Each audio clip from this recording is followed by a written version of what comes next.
"Oh, don't apologize," said Syme. "I know your passion for law and order," and he stepped into the passage lined with the steel weapons.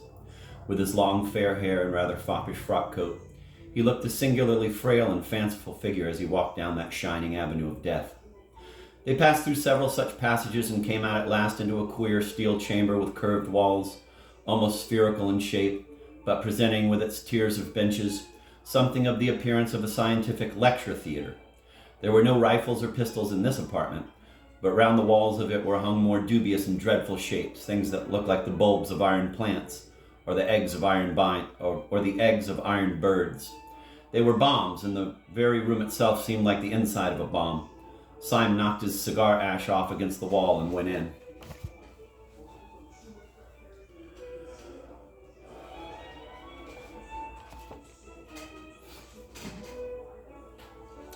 "And now, my dear Mr. Syme," said Gregory, throwing himself in an expansive manner on the bench under the largest bomb. "Now we are quite cozy, so let us talk properly. Now no human words can give you any notion of why I brought you here. It was one of those quite arbitrary emotions like jumping off a cliff or falling in love. Suffice it to say that you are an inexpressibly irritating fellow, and to do you justice, you are still. I would break 20 oaths of secrecy for the pleasure of taking you down a peg. That way you have of lighting a cigar would make a priest break the seal of confession. Well, you said that you were quite certain I was not a serious anarchist. Does this place strike you as being serious? It does seem to have a moral order. It does seem to have a moral under all its gaiety," assented Syme. "But may I ask you 2 questions? You need not fear to give me information, because as you remember, you very wisely extorted from me a promise not to tell the police, a promise I shall certainly keep. So it is in mere curiosity that I make my queries. First of all, what is it really all about? What is it you object to? You want to abolish government?" "To abolish God," said Gregory, opening the eyes of a fanatic.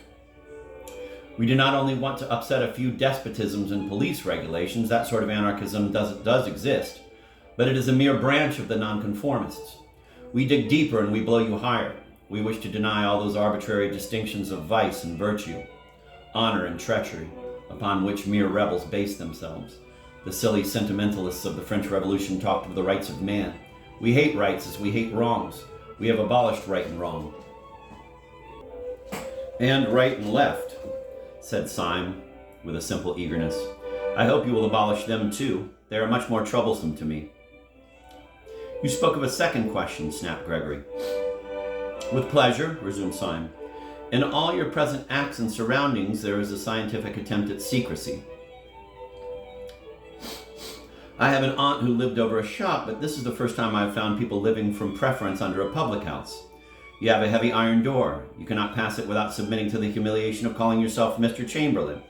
You surround yourself with steel instruments which make the place, if I may say so, more impressive than homelike. May I ask you why, after taking all this trouble to barricade yourselves in the bowels of the earth, you then parade your whole secret by talking about anarchism to every silly woman in Saffron Park?"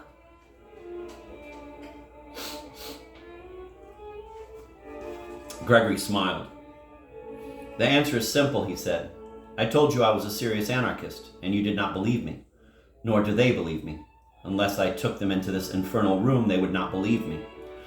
Syme smoked thoughtfully and looked at him with interest. Gregory went on. "The history of the thing might amuse you," he said. "When first I became one of the new anarchists, I tried all kinds of respectable disguises. I dressed up as a bishop. I read up all about bishops in our anarchist pamphlets. In Superstition, the Vampire and Priests of Prey. I certainly understood from them that bishops are strange and terrible old men keeping a cruel secret from mankind. I was misinformed. When on my first appearing in episcopal gaiters in a drawing room, I cried out in a voice of thunder, 'Down, down, presumptuous human reason.' They found out in some way that I was not a bishop at all. I was nabbed at once. Then I made up as a millionaire. But I defended capital with so much intelligence that a fool could see that I was quite poor. Then I tried being a major. Now I am a humanitarian myself, but I have, I hope, enough intellectual breadth to understand the position of those who, like Nietzsche, admire violence. The proud, mad war of nature and all that, you know. I threw myself into the major. I drew my sword and waved it constantly. I called out blood abstractly like a man calling for wine. I often said, 'Let the weak perish, it is the law.' Well, it seems majors don't do this. I was nabbed again. At last I went in despair to the president of the Central Anarchist Council. who is the greatest man in Europe.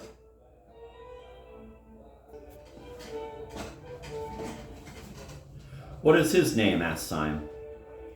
You would not know it, answered Gregory. That is his greatness. Caesar and Napoleon put all their genius into being heard of, and they were heard of.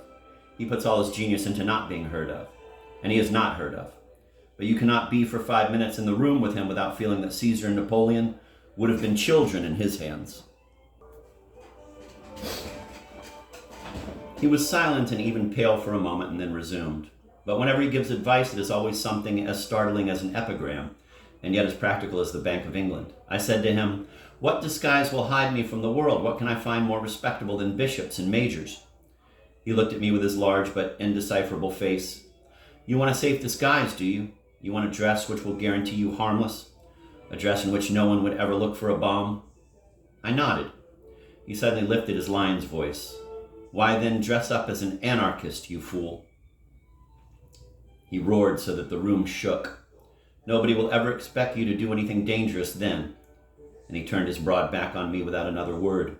I took his advice and have never regretted it. I preached blood and murder to those women day and night, and, by God, they would let me wheel their perambulators. Syme sat watching him with some respect in his large blue eyes. You took me in, he said. It is really a smart dodge. Then after a pause he added, what do you call this tremendous president of yours? Syme sat watching him with some respect in his large blue eyes. You took me in, he said. It is really a smart dodge. Then after a pause he added, what do you call this tremendous president of yours? We generally call him Sunday, replied Gregory with simplicity. You see, there are 7 members of the Central Anarchist Council, and they are named after days of the week. He is called Sunday, by some of his admirers Bloody Sunday. It is curious you should mention the matter because the very night you have dropped in, if I may so express it, is the night on which our London branch, which assembles in this room, has to elect its own deputy to fill a vacancy in the council. The gentleman who has for some time past played with propriety and general applause the difficult part of Thursday has died quite suddenly. Consequently, we have called a meeting this very evening to elect a successor.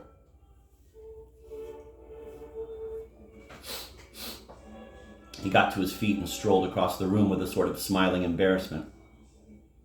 I feel somehow as if you were my mother, Syme, he continued casually. I feel that I can confide anything to you as you have promised to tell nobody. In fact, I will confide to you something that I would not say in so many words to the anarchists who will be coming to the room in about 10 minutes. We shall, of course, go through a form of election, but I don't mind telling you that it is practically certain what the result will be. He looked down for a moment modestly. It is almost a settled thing that I am to be Thursday. My dear fellow, said Syme heartily, I congratulate you. A great career. Gregory smiled in deprecation and walked across the room, talking rapidly. As a matter of fact, everything is ready for me on this table, he said, and the ceremony will probably be the shortest possible. Syme also strolled across to the table and found lying across it a walking stick, which turned out on examination to be a sword stick, a large Colt's revolver, a sandwich case, and a formidable flask of brandy. Over the chair beside the table was thrown a heavy-looking cape or cloak. I have only to get the form of election finished, continued Gregory with animation. Then I snatch up this cloak and stick, stuff these other things into my pocket, step out of a door in this cavern, which opens on the river where there is a steam tug already waiting for me, and then, oh, the wild joy of being Thursday. And he clasped his hands. Syme, who had sat down once more with his usual insolent languor, got to his feet with an unusual air of hesitation. Why is it, he asked vaguely, that I think you are quite a decent fellow? Why do I positively like you, Gregory? He paused a moment, and then added with a sort of fresh curiosity, is it because you are such an ass? There was a thoughtful silence again, and then he cried out, well, damn it all, this is the funniest situation I have ever been in my life. And I am going to act accordingly. Gregory, I gave you a promise before I came into this place. That promise I would keep under red-hot pincers. Would you give me, for my own safety, a little promise of the same kind? A promise? Asked Gregory, wondering. Yes, said Syme very seriously, a promise. I swore before God that I would not tell your secret to the police. Will you swear by humanity, or whatever beastly thing you believe in, that you will not tell my secret to the anarchists? Your secret? Asked the staring Gregory. Have you got a secret? Yes, said Syme. I have a secret. Then after a pause, will you swear? Gregory glared at him gravely for a few moments and then said abruptly, You must have bewitched me. But I feel a furious curiosity about you. Yes, I will swear not to tell the anarchists anything you tell me, but look sharp, for they will be here in a couple of minutes. Syme rose slowly to his feet and thrust his long white hands into his long gray trousers pockets. Almost as he did so, there came 5 knocks on the outer grating, proclaiming the arrival of the first of the conspirators. Well, said Syme slowly, I don't know how to tell you the truth more shortly than by saying that your expedient of dressing up as an aimless poet is not confined to you or your president. We have known the dodge for some time at Scotland Yard. Gregory tried to spring up straight, but he swayed thrice. What do you say? He asked in an inhuman voice. Yes, said Syme simply. I am a police detective. But I think I hear your friends coming. From the doorway there came a murmur of, Mr. Joseph Chamberlain. It was repeated twice and thrice and then 30 times. And the crowd of Joseph Chamberlains, a solemn thought, could be heard trampling down the corridor.